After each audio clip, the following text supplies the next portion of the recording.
Okay, my name is Tasha Tuck. I am an entrepreneur, a mompreneur. I am, I guess I'm a superwoman if you ask me on a good day. But pretty much, I'm a wife of 12 years on the 13th, and then I'm also a mother of 3. Well, congratulations to your anniversary. 12 years is big.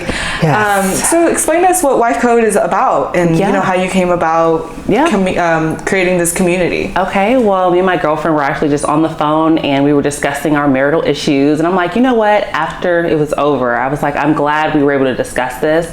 I'm glad you came into my life because we both had gone through a season where we didn't have any friends. It was just us and our husbands. And so I told her that I think other women need this environment. I feel like we need to build a community. So she started out on the road with me in 2018, and then we've kind of separated a little bit just so she can go and do her own thing. But I kind of stopped and started just to ensure that I could have the bandwidth to do it. And so it's a community of women that I'm trying to connect with and kind of offer support, encouragement, and transparency. So the posts are really related to some of the things that I've gone through. I consider them raw, but really it's like me trying to do a little bit of research in there as well, making sure that women know that they can fight for their marriage, they can survive their season, and everyone is just trying to survive at this point. Okay, well, let's backtrack. How did you exactly meet your husband? Oh my What's goodness. the story behind that? I met my husband in college. I was playing dominoes. I was in the middle of a domino game and I was killing it. And he walked in with one of his roommates, and he only came to see me because his roommate told him that I looked like someone that they knew. And so he wanted to see if it was true or not. And so when he walked in, I was like, oh no, he's not cute. I told my roommate, I kicked her under the table and I was like, no, he's not cute. And he really was, but I was just trying to play hard to get at the time. So I don't know how we kind of just kept seeing each other in the same circle because it was just college life and things like that. And then he cooked for me one time. He made me some nachos and I was like, this is going to be my husband. Nachos. So yes, that was what sealed the deal for us. Nachos. Yeah. How long after you guys were dating when he popped the question? 2.5 years. 2.5 years. Yeah. And you guys been together ever since then for 12 years and 3 kids later.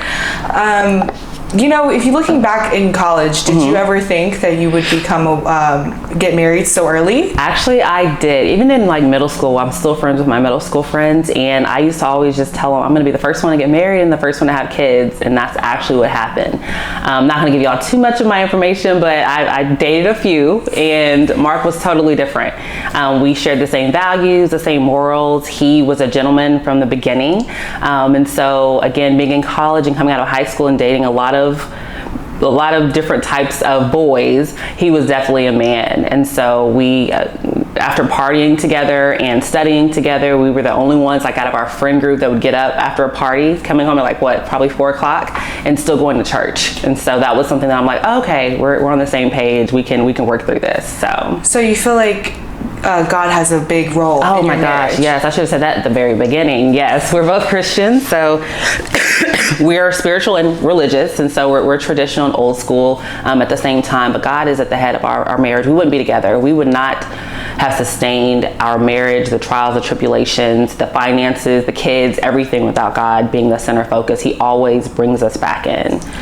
Do any single women come to you for advice? Yes, actually they do. And I'm trying to again, just starting it back up and relaunching right now. I'm going to actually kind of gear things more towards the single life and just kind of give them an explanation or stories about when I was single, what I would have known, what I wish I would have known now. And so, single women come up all the time in my DMs and they're like, hey, I've got a situation, whether it's finances or when should I be expecting the ring or what should I do in this situation? And they're giving me their scenarios and things like that. I try to help them as best as I can.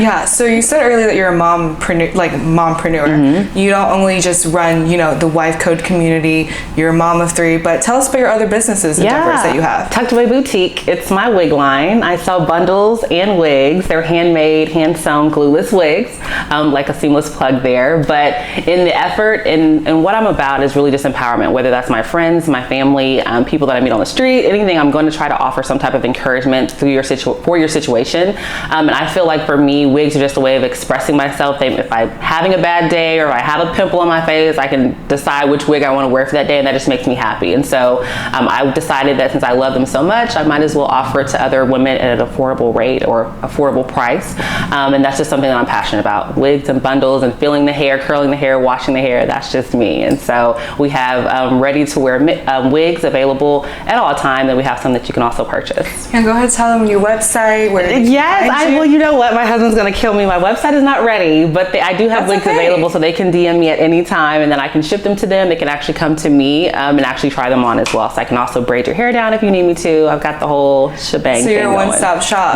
for hair. Yes. Okay, so between all of, being a mom, being an entrepreneur, being a wife, how do you balance everything? Like, what does your routine look like day to day? Like, how do you just balance everything? It seems like a lot. It is. I'm not going to lie. It's a juggling act. I literally have to come home and take on and put on different hats throughout the day. At work, I have to be a certain way. At church, I'm just a certain way, just because the environment and, the spirituality and the worship aspect of it all, I'm kind of centered and I want peace and quiet in that moment.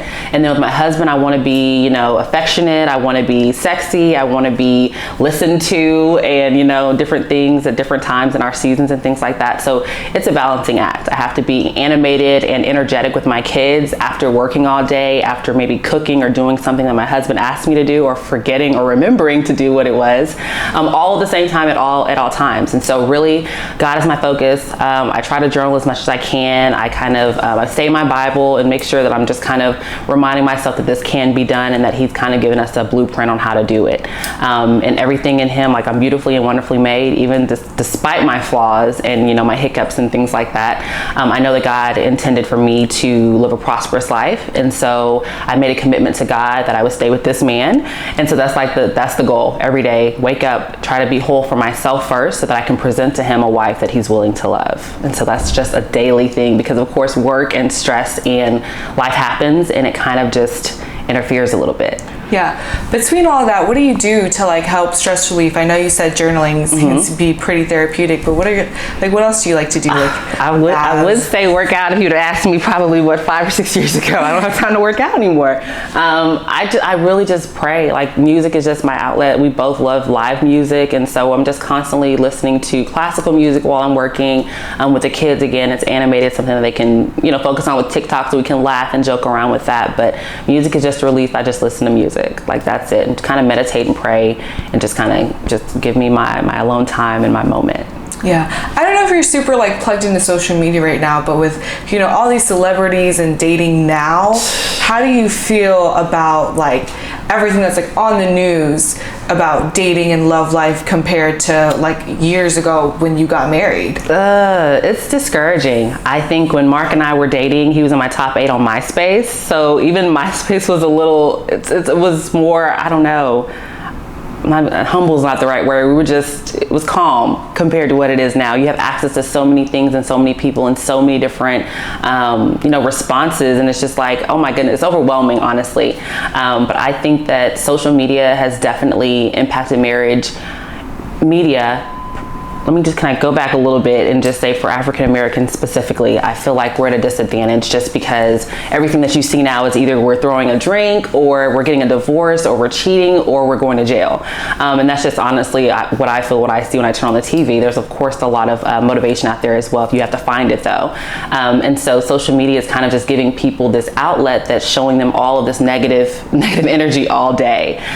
So Kanye West and Kim, we thought a lot of people bet against them, but we thought they were going to survive. And now they're, divorcing, and it's oh my goodness, the only one I'm still kind of rooting for is Beyonce and Jay-Z. I just feel like they're going to make it. But I mean, every time you look around, everything that you're reading is divorce. It's a scandal. It's something. And I'm I haven't experienced any of that. And in my head, I'm thinking, at these these women that are, nothing's wrong with it, but, getting plastic surgery and, they have money, or it appears that they have money, they're getting their bodies done and things like that. They can't keep a man. Little old me is out here like struggling, trying to survive, trying to keep my man happy with a natural body and then all the crazy that comes along with this. So it is very discouraging, but I'm not really looking at statistics in a negative way. I'm looking at that as motivation, because I don't want to be a statistic. And so it's about legacy for us. It's about ensuring that our kids have a strong foundation. And I feel like when I'm 80 and I'm looking over him and we're in our wheelchairs or at the nursing home, if our kids don't let us live with them, it's like I want to look over him and be like, we did a good job. We're 80. Look what we went through. And honestly, in 12 years, we've been together for it's been 14 years. We've struggled. We've had job losses. There were times and seasons in our lives where we didn't know whether one of us was going to come home with divorce papers, just because we were tired. He was raised very traditional and old school, with a loving family. And then my parents, I saw that every day was just chaos and kind of crazy. They love each other. But every day it was just kind of like bickering and arguing. And so the way that I've seen it before meeting him for 18 years, I just saw disagreements handled a certain way. And so I'm trying not to go down that route, whereas he saw things handled in a more meek and milder situation. And so I'm turning into my mother and father at the same time. So I'm trying to make sure that I'm unlearning some of the negative things I learned about marriage, while still trying to stay grounded and keep the good things that I know of marriage. Yeah, so you feel like definitely childhood for anybody and how they viewed love can definitely affect their view as an adult. Definitely.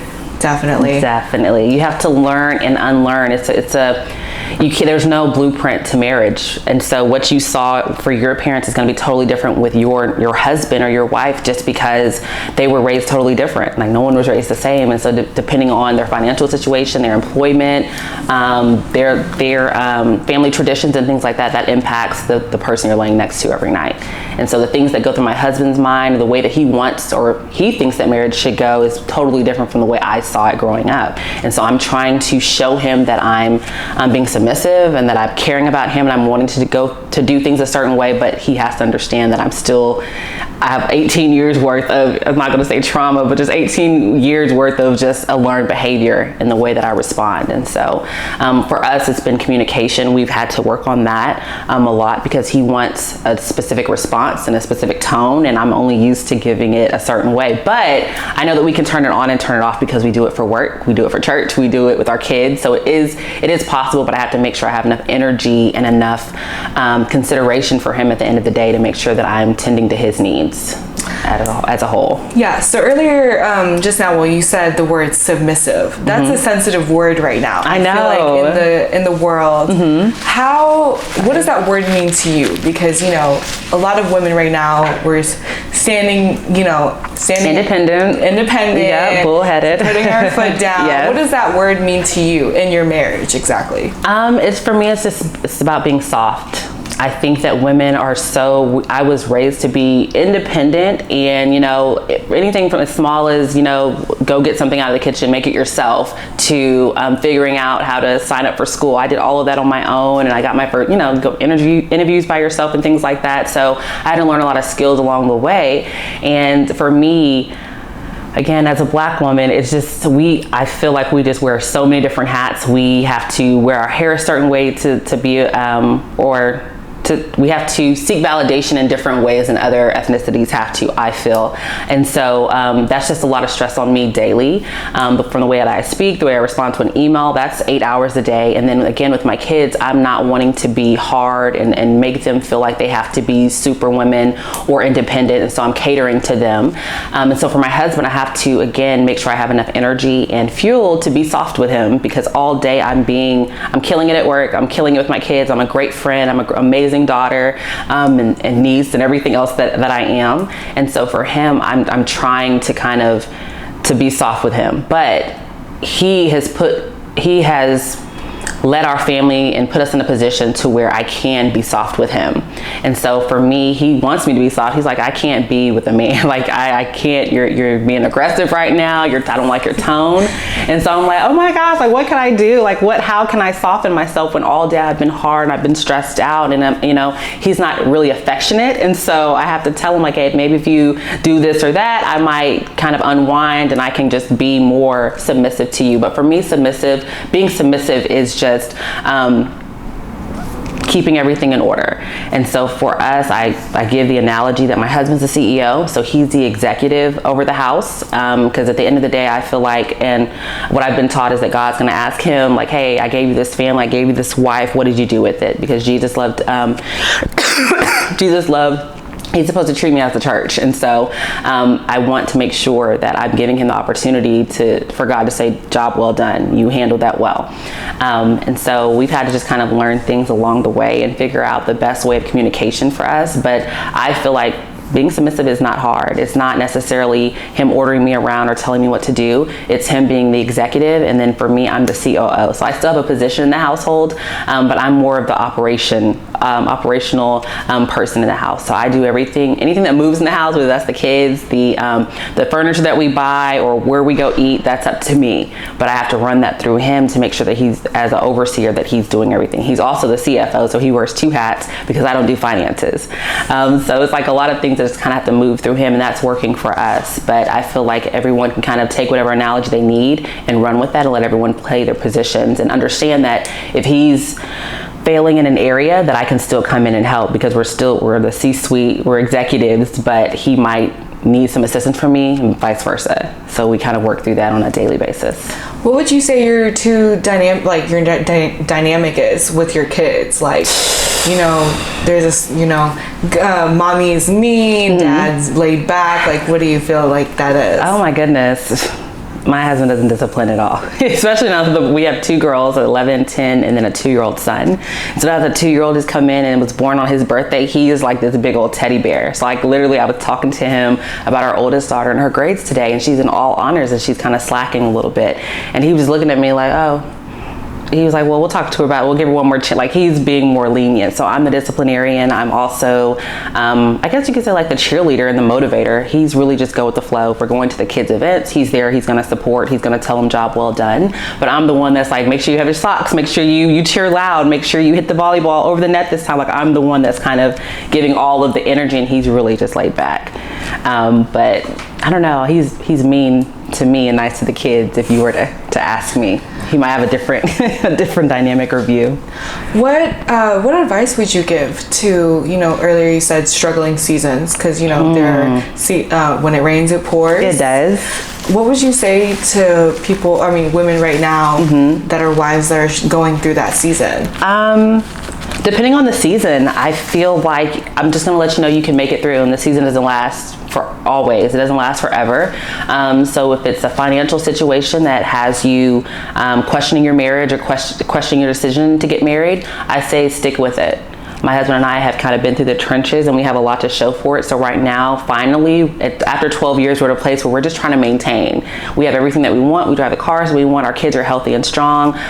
We feel like God is pleased with us. We're great people as a whole. And so right now, it's just like, okay, all that we have, everything that God has blessed us with, we don't want to turn that into a burden. So how are we going to maintain it? And so that's for us. I'm praying for more energy. I'm praying for better health. I'm praying for a better attitude day to day. And then my husband is just doing what he's always done, has just been a hard worker and making sure that his business stays afloat and that he's, the invoices and things are coming in and getting paid in order for us to maintain what we have. So finances does not have to be the thing that kills your relationship, because for us it's up and down. And we've had more good days than bad. We've had more money than we have not had money. And so it's just been whether or not we stick it out together. And for me, I think that when I get on the wife code and we do our lives every Sunday at 8 p.m. Central. I just tell them like, hey, we made it another week. We're still married. Welcome back. Like, tell me your highs and your lows. Let's talk about it. Let's communicate a little bit. That way we can understand that other women are still trying to go through or dealing with what they're dealing with. And so that's my goal, to show them like somebody's husband might have cheated on them. Somebody's husband might have, lost his job or sitting on the couch and not wanting to work. We're all trying to just figure this thing out. But at the end of the day, if you're working towards it and praying on that marriage, I feel like it can get better. And so it might not be what you want it to be at that moment or that season, but it can get better. How do you feel about marriage counseling? Oh, it's needed. It's definitely needed. For us, the community with the Wife Code, that's an outlet, but we also have marriage mentors that we look up to. They're in a position where we want to be, whether that's just as a whole, with them being transparent to us, they're financially set, their kids are healthy and respectful and, understand and fear God. And then, they're able to kind of sit back and help other people like us out and, mentor them. So we have mentors. Counseling is really important. I think before and after, we went after, unfortunately. And so our pastor, who counseled us for a while, told us like, hey, if you would have came to me before, you probably wouldn't have been in this season, just because I would have made sure that you had the tools necessary to kind of get through it. So I would definitely do it, having that third person there and that third person to be able to kind of referee the situation really does help. And then of course throughout it, like there's nothing wrong. We need to go tomorrow just to kind of work through some things. So I'm not ashamed to say that, but we're happy. I feel like, are you happy?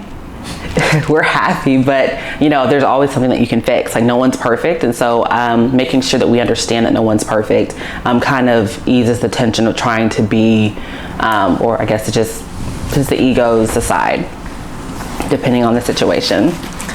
So we saw you on the news. Oh my goodness. Please tell us about how that was and what did you talk about? Oh, it was amazing. I was on Fox 4 News, interviewed by Terrence. I'm sorry, his last name. I have to edit that. Sorry. Interviewed by Terrence. Shout out to Terrence on Fox 4 News. Yes, he was amazing.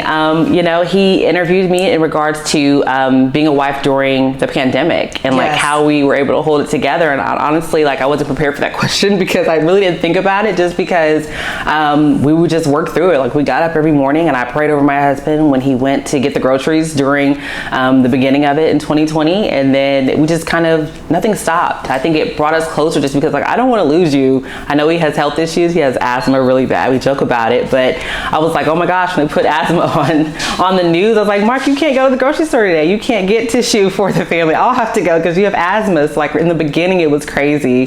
But he just kept going in and getting what we needed and providing for the family. So it really wasn't hard. But I understand it was weird because as soon as COVID hit, probably, I guess when it became real in April of 2020, I started seeing the divorce billboards going up. Like, are you tired of your spouse? Call us today. And I'm like, oh my gosh, what is wrong with people? I didn't even understand it was that bad. Well, it seems it's because, spouses at that time before COVID, they had jobs. They didn't see each other for 8 hours a day. Now you're stuck with your spouse in the house. Right. But that didn't change for you two. No, because we've been unemployed together. We both walked in. Our marriage was so stressful at one point, and that's with just miscommunication and not having boundaries set.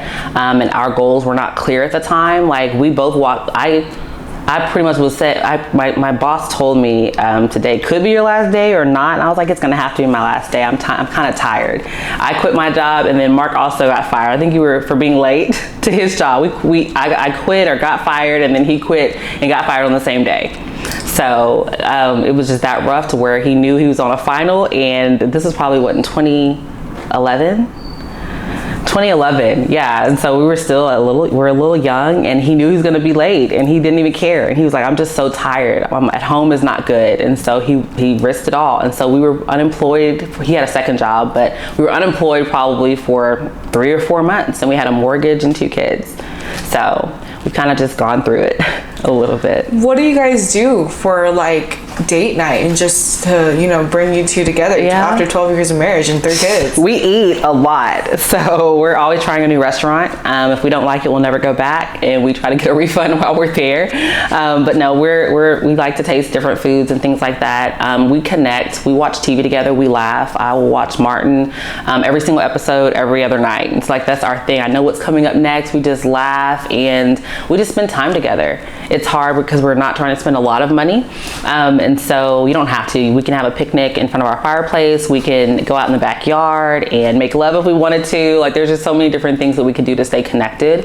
But I definitely think you should date at least one time a week to kind of just zone out and just be focused on each other, talk about your goals, kind of get that reassurance that, hey, I'm here, I'm your security blanket. And that's another thing for me. Marriage is my security blanket, because when my job is getting on my nerves, when the kids aren't acting right, when my family is acting crazy, I can still come to him, and it's kind of like a judgment-free zone. So I'm secure in the fact that we both made a commitment to God and that we're both working on something. So that's really what kind of helps us get through, but date nights are really important. So you've built a big community with the Wife Code. You know, you have a following, you have lives every Sunday. Well, small but mighty. Small but mighty. Yes. You have lives every Sunday at 8 o'clock Central Standard Time. What are your future plans for the Wife Code? Oh my goodness, I'm planning on a meet and greet. We've already had 2 that were great. We've had a vision board party as well as a brunch date. So we had probably, I think it was 11 ladies that came and joined us, and it was amazing. Just fellowship, we ate, introduced ourselves, and we had some freebies and some raffles that were happening as well. But we were all in the same city. So I want to do more of that. Eventually I want to do a tour, but I definitely have a couch talk that's coming. It's going to be an opportunity for me to interview different wives from different backgrounds and just kind of get their input and try to figure out what are the codes that they live by. Why are they still married? Why do they think they're going to last, or their marriage is going to sustain? And kind of get that information from them. So I'm really excited about it. I have a great lineup so far. They just all have to kind of approve the dates and everything, and then we're ready to go. But I want to really connect and show people that they can tune in at least once a week and just have encouragement and offer and have somewhere to go that has transparency and just wisdom poured into them, specifically just on marriage. So what would you tell a younger you? Let's say the beginning of college, you now talking to the girl beginning in college, not knowing that you were going to get married and you were going to go through these tough seasons. Oh my goodness. I'd probably tell her to just breathe, honestly. Breathe and relax, because I went into marriage thinking I knew it all. And I went into marriage thinking that it was going to be a specific way, just because dating was fun and it was energetic, and we were energetic. We had energy without the kids. So I assumed a lot. So I would tell my younger self to just breathe and just relax and just take the time to kind of get to know my husband, because I think he was trying to run the marriage initially the way he saw his father do it, and then I was trying to make sure that our marriage didn't turn into what I saw growing up in the craziness and stuff like that. And so we were kind of going in 2 different directions. But again, my parents are still married. His parents were still married as well. His father passed away, but he had a strong foundation. And so I think we were both kind of going in opposite directions the first 2 years of our marriage, just because we were kind of still getting pulled in by our parents, and then our friends were like, where are you going? What are you doing? But we've always had support. It's just people, just gave their support in different ways that either he didn't like or I didn't like, and then we didn't know how to communicate that to each other and then to them. So I would definitely say relax and breathe and just take it one day at a time and have fun. And kids don't have to mess up a marriage. Finances aren't, depending on your goals, finances aren't the end all. So you can work towards your goals, you can slow down, you can detour, and you can pivot. In all aspects of marriage, you can pivot. If you just had a bad argument today, you can pivot tomorrow and you can have a disagreement instead of an argument. I feel like you can also kind of throw on a different wig and be a whole different person if you wanted to, provided by Tucked Away Boutique. Yes, if you wanted to. So that kind of helps too, because I know a wig that he doesn't like, and I'll just throw it on. I'm like, oh, you ready for dinner? Let's go. And he's like, why you got that wig on? I'm like, because I want to. Let's go eat. And kind of just messing with them. You feel like your wigs are your different personalities?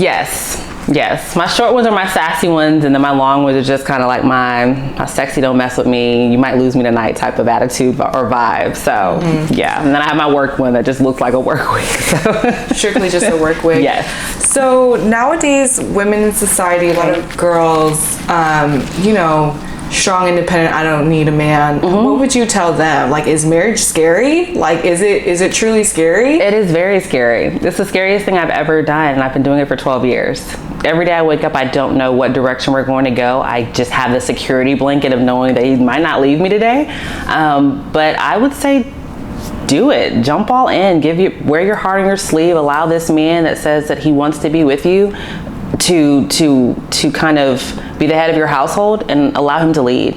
I think that's the biggest gift I've given myself, is understanding, and I had to learn that because I had two bulls in my household growing up, and I just saw both of them just going at it depending on what the situation was. And so for me, if he says he wants to do something a certain way, I said, okay, Lord, I'm leaving it up to you. If we go in the wrong direction, it's because he led us there and you allowed it to happen. So I'm kind of taking the pressure off, and that's one thing I don't have to balance anymore. Mark has it, my husband has it in a specific area, and where he falls short, I'm able to pick it up.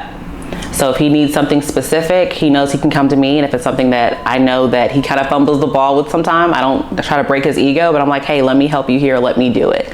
So we kind of just balance each other out. And I would say it's the best feeling. If you're tired of being independent, if you're tired of carrying that load, being married can allow you to kind of relax a little bit and have some peace, if you just do it the right way. And again, that's with you and your husband having the same goals, morals, and values. Because if he's over here wilding out and you're a homebody, it's just gonna it could always be a clash.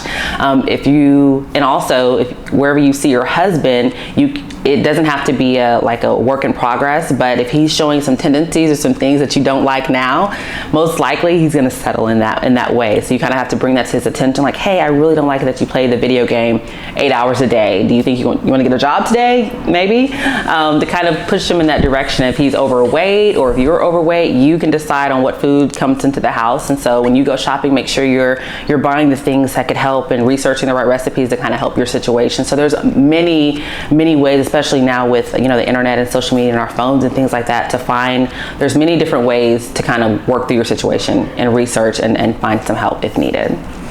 What do you say to the women who are stuck in a marriage where it's just like they married the wrong guy, like completely wrong? That question has come up. I'm trying to find just the honest answer for that would be, pray about it. You said yes to this man. What has happened? What has changed? Why are you here? Why are you stuck? Like, that's the questions that would be the question that I would ask myself. Like, why are we here? What led up to this? What if he was just wrong from the get? But there, sometimes you have the blinders on. Yes. And next thing why were the blinders on? He's out here cheating. No, were you in a rush to get married? Different women. Were you in a rush to get married, or did you love him for him? Is there unconditional, or there are circumstances that you're not going to tolerate? And that's something that we've discussed. Like, there's just one thing that I'm not going to tolerate and he's not going to tolerate, and that's just because our egos are so big. You're not going to hit my pride that way. There's no bouncing back from it. I can never look at you the same way. So if you don't want to be married to me anymore, do that one thing. I think that people are scared to talk about that. For us, there is a condition to our love, and that's just because once the respect is gone, the love, unfortunately, it's going to take too much to bring that back or to get that back. I love you right now for who you are and who you said you're going to be for me. And so if you break that bond, or if you do that one thing that we've discussed, then that means you just totally neglected you just didn't care about me in that moment, and you knew what the consequences were going to be.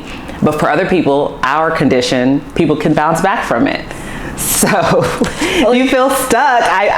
What led you there? God put this man in your life for character development. Like, what if this was the lesson? I've heard that and too. Now you're married to him. Like, what would you say to them? I would say you should have kind of went to God first and asked him what that was going to be. I don't think he would have allowed that wedding to happen with you feeling that. And also, feelings fade, and feelings will fade if you allow them to. So if you feel like you're stuck, if you assess the situation and take inventory of why you're in that situation, God can lead you out of it. He's moved mountains. He's spread seas. He's allowed his son to be resurrected. He's capable of doing it if you believe and have faith in that.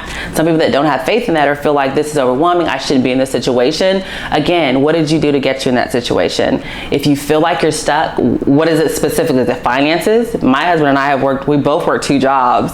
We've been tired for a season. We can sit back a little bit now because we're in a position and we have, the opportunities that we want, but it took time to get there. We could have easily left. The moment we both lost our jobs or quit that same, we're not going to own up to it. I think we both got fired. But the moment that we both walked in, and I'm fired too. Oh, okay. So how are we going to pay the mortgage tomorrow? How's the car note going to get paid? I don't know. We'll figure it out. Or you're going to figure it out. I'm over it. That was our attitude at the time. We got through it. One nacho meal at a time. One nacho meal at a time. Yeah. Sometimes you just can't beat the character development man. why do you want him to be a certain way instead of loving him the way that he is? That's what I would ask. My husband has a lot of quirks about him that I'm just like, oh my God, you just started, excuse me, you just started chewing with your mouth open, I feel like. So I didn't see that when we were dating, but honestly, he was chewing with his mouth open the entire time. But now it gets on my nerves because I don't have the tolerance for it right now. I don't want to hear that when I'm trying to watch TV and kind of just breathe a little bit. Now I hear you chomping in my ear. Why are you doing that? Don't you know that's annoying? Like, those little things can start creeping in and start building if you allow it to, versus me just asking him politely, can you please stop doing that? This is why it bothers me. Could you please refrain from doing that, or going to another room while he's eating, to allow him to be him. I've received DMs all the time about women saying that their husbands won't get off the couch, or they're not motivated and things like that. Okay, so what motivates? Have you asked him what motivates him? Why is he in that funk? Why is he in that moment? I feel like social media has made us feel like everyone has to have a side hustle, and that I do feel like you could have more than one job. We've done it, and I'll do it today or tomorrow if I needed to, but not everyone's an entrepreneur. That takes a lot of grit and grind and hustle, and that's not in everyone. Some people do not want to get up every day and chase a dollar. I prefer, and like I've said before, I'll have 17 side businesses, but I'm going to keep the one that's guaranteed. I want that check and I want that insurance. So if I were to come home and my husband, he's an entrepreneur. He has a cleaning business. He's amazing. We have 8 contracts and he works hard for them. But is he an entrepreneur? Probably not, just because of everything that goes into it. My husband's just a hard worker. So if I were to tell him, hey, we need more money, you need to get another side job today or a side hustle, he's like, I'm not doing that. I'm not, what's the side? I'd have to do some of the moving for him, create the company. I'd have to start the website. I have to do the marketing just for him to go to it and work it. So when entrepreneurship, when you're starting out, it might just be you. So if you're the only one in the relationship that's motivated, or you feel like that's motivated, you might have to carry that load for a while and not be resentful for that, honestly. But you're talking about characteristics. Character development, man, that's sent from God to just strictly develop your character. Develop you. I don't think, you've been married for 12 years. Yeah. I don't think you can really, yeah, give much advice on that, but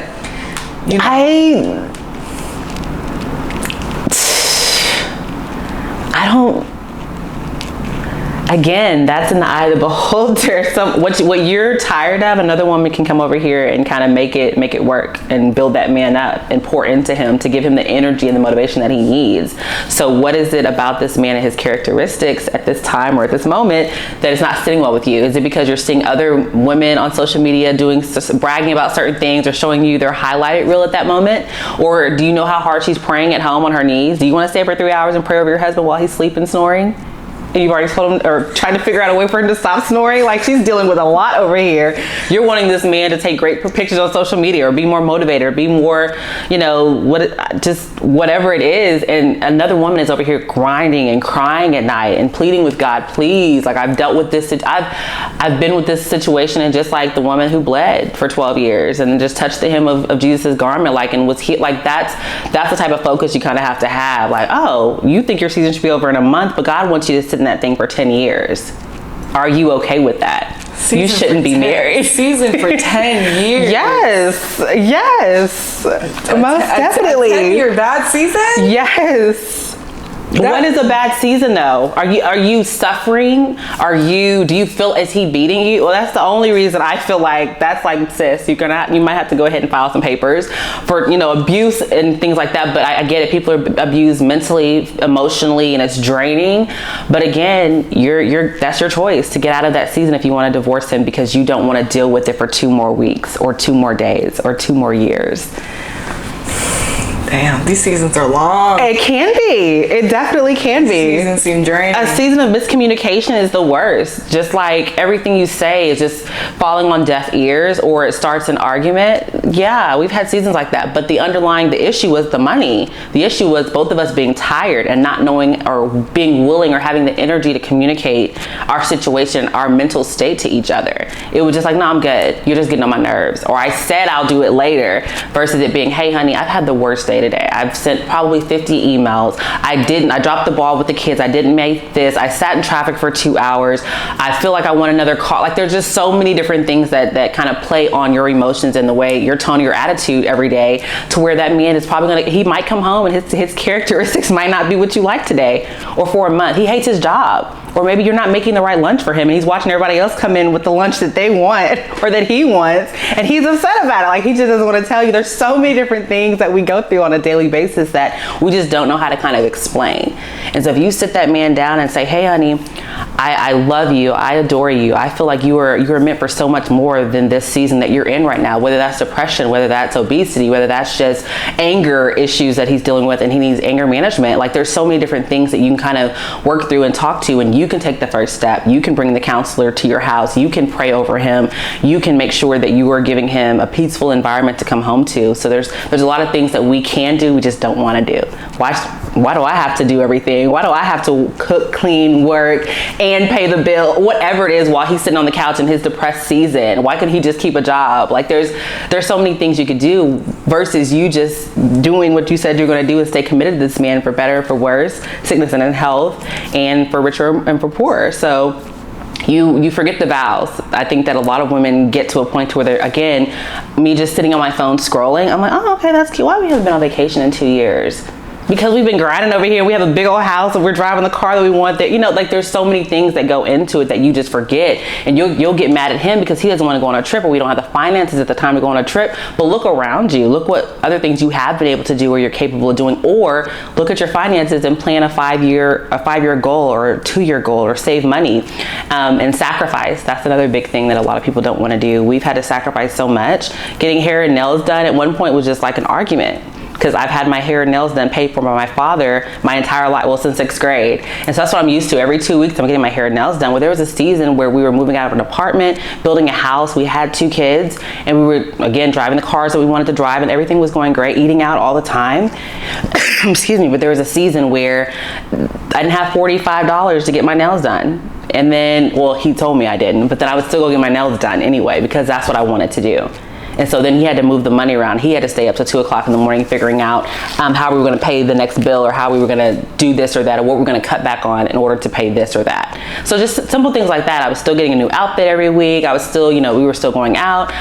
Everything else was just, had I breathed a little bit and relaxed a little bit, I could have just been like, baby, yeah, let's just do 6 months of just no spending. Okay, we're not going to go anywhere. I'm not going to get my nails done. That would have made that season easier. But I wanted to make it difficult because I was being stubborn. So just little things. Just little things. What, wife aside, mom aside, as a woman, what do you have to say to all the women out there who right now are struggling in any aspect? We're dealing with so much. I think you really have to hone in on your mental capacity. I've mentioned, like, being a wife, a mother, you're an employee, you're an entrepreneur, a boyfriend, a girlfriend, like, we're all, girlfriend, a wife, a fiance, we're all of these things. I think it's important that you understand that you're doing good. Give yourself some grace. And don't try to keep up with the Joneses. Understand that you were created for a specific reason, and whatever that is, I feel like if you go to God first and ask him for direction, your life can be a little bit easier. It's going to have some trials and tribulations, some closed doors and things like that. But if you go to him and get an understanding of what you're trying to do, he'll give you the energy that you need to pursue that goal or that dream, as long as it's in line with what he has for you. So often we're trying to do things that other people are doing, and it's causing us stress. That's not meant for you.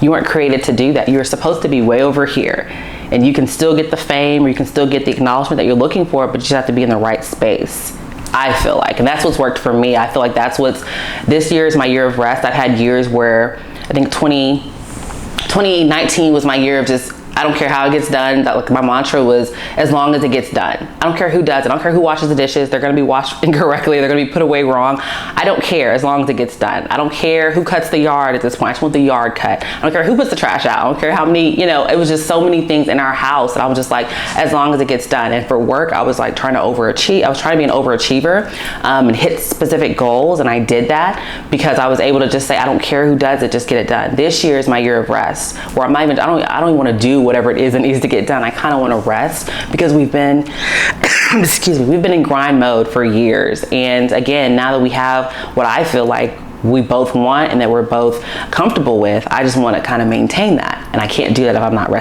well rested. So this entire year, I kind of want, if it's going to be too much or do too much, I want to assess it, and then just assess the situation and decide whether or not I want to do it, and then kind of go from there. Okay, well, everybody, the wife code at Tucked Away Boutique, Yes. Tasha Tuck. Thank you That's so me. much for sitting down with us today. Thank you. We will be looking forward to everything you have coming out. Thank you. Thank you so much for having Thank me. you so much. Thank you.